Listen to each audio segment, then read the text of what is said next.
同学好我是王永仪。我的实验室是无线通讯实验室。那这个实验室是由我跟我们系里面另外一位老师高永安老师来共同主持的那我的部分基本上是在做通讯信号处理，尤其是基频信号处理那基本上我们做的东西呢，是跟同学在日常生活上息息相关的一些这个电子装置譬如说你们手上拿的手机那基本上呢，你们的手机目前是已经到了4G 的系统那从过去这十几年来呢，我们的手机的规格从2G 到3G 到4G。那同学如果还有印象的话，大概就知道说，在2G 的时候，我们的手机只能讲电话，偶尔传个简讯那到了3G 的时候，你大概就时常就可以去传你的图片，然后也可以下载你的影片来看。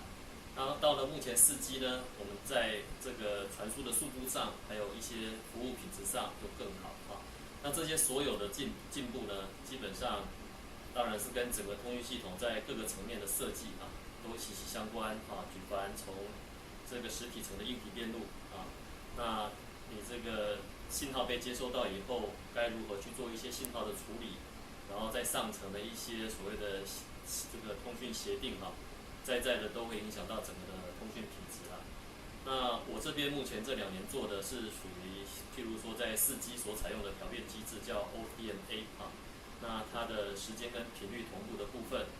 因为 OFDMA 本身这个调变机制它具备有这个频谱这个分配的弹性那也可以抵抗无线通道的一些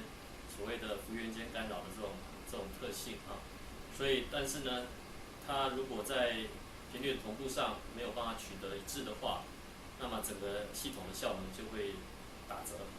那我们做的方式呢，基本上就是透过信号处理的方式，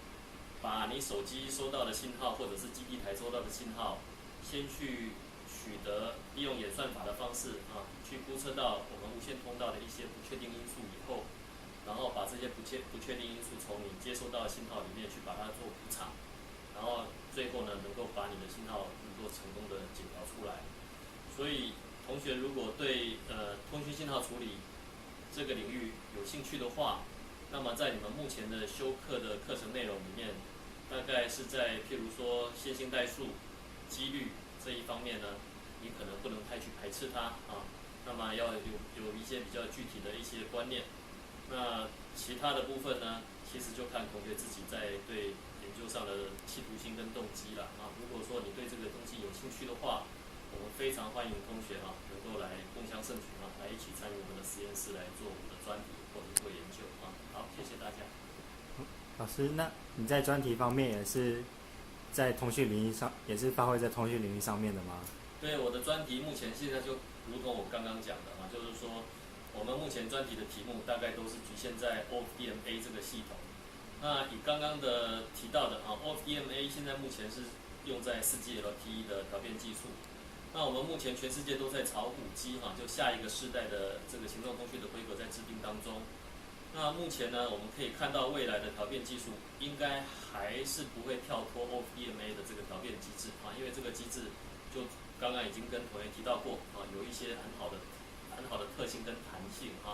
那除此之外，在5G 的系统目前看起来很可能会使用毫米波的波段。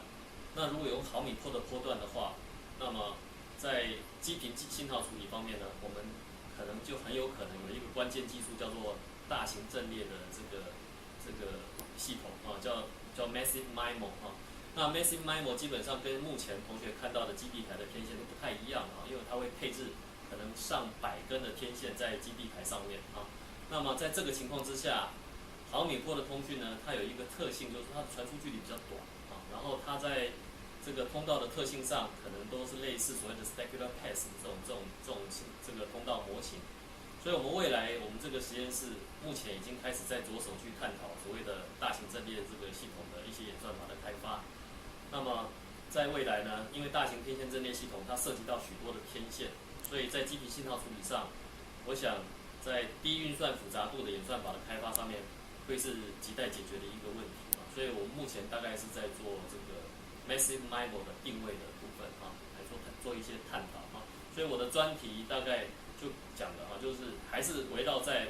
随着我们这个现实的通讯规格的一直进展，我们大概就是随着通讯